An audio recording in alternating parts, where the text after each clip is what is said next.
everyone, this is a Speak Gamer Girl and today we're gonna play and review Radioactive Bees. If you like this video, give me a thumbs up and subscribe to my channel for similar content. Radioactive Bees is a game for 1 to 4 players, in which each player exposes their bees to radiation in order to get points. At the end of the game, the player with the most points wins. So before we start with how to play the game, I want you to take in mind that this is just a prototype of the game. So there are things that you will see on this video that they will change when you get the game. Each player chooses a color and receives the tiles according to the number of players. Each player receives triangles, angles and lines. Place the board in the middle of the table and the score markers next to it. And set the radioactive rings. Choose the first player. The first player changes each round clockwise. At the beginning of the turn, each player takes one action tile and keep it hid from the other players. The player places one of their tiles on the board. Players must fill all places available on the hive before starting a new level. Tiles must cover at least 2 unique ones and cannot be on top of an empty spot. If an opponent started a new layer, but a player has a tile that fits on a previous one, it must be played on the unfinished layer. The round ends when there are no more available moves. All uncovered bees gain a radioactive ring that will keep for the rest of the game. During the round, every time that a bee gets covered by another player, the owner of the covered bee scores 1 point and an extra point for each ring on it. You don't gain points by covering your own bees. When playing action tiles, players don't score points except by playing the thief. When playing the freezer, the covered bees underneath it won't score any points. The thief allows the player to score the points of the covered bees. The uploader allows to add 1 radiation ring to the covered bees. The downloader allows the player to remove 1 ring of the covered bees. The game ends when 1 or more bees receive a radioactive marker. Players count all the rings on their bees and add it on to their final score. 1 point per ring and 2 points per radioactive marker. The player with the most points wins. Okay, so that's how we play the game.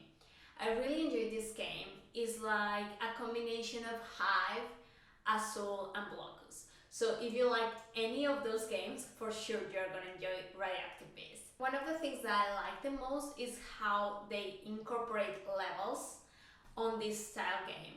In other games, it's just like the tiles placed on the base and that's it. But here you're creating a base to create like a whole honeycomb that really changed how the game plays.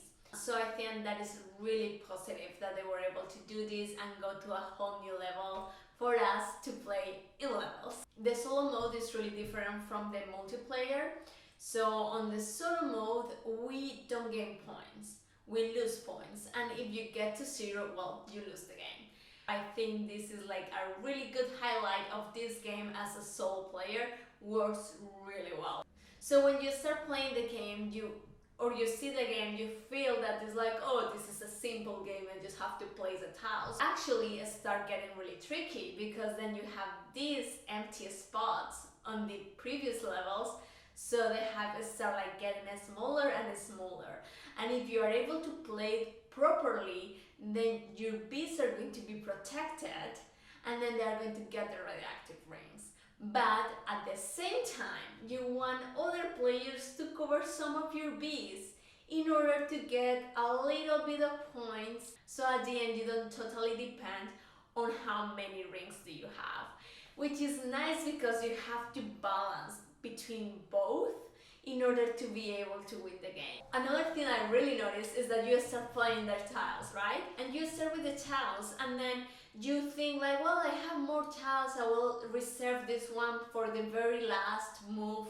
And then when you start placing them, you realize that you're not gonna be able to place all your tiles. So it's really fun, it's a dynamic game. You are like all the time trying to figure out where and how to place the tiles properly to help you out but not help other players, because then if you are covering too many bits of other players, they are getting too many points and you are not. A little thing that I want to mention that I hope it changed is that the box has like a huge space. It's like a really big box, but then there are not inserts or anything, and I'm crazy about inserts. So I hope that the final game gets like some inserts or some way to organize the pieces. The good thing is that as you can stack the pieces, it's kind of really easy to organize, but you know, those inserts are really sweet because they will stay in place. So yeah, I totally recommend this game.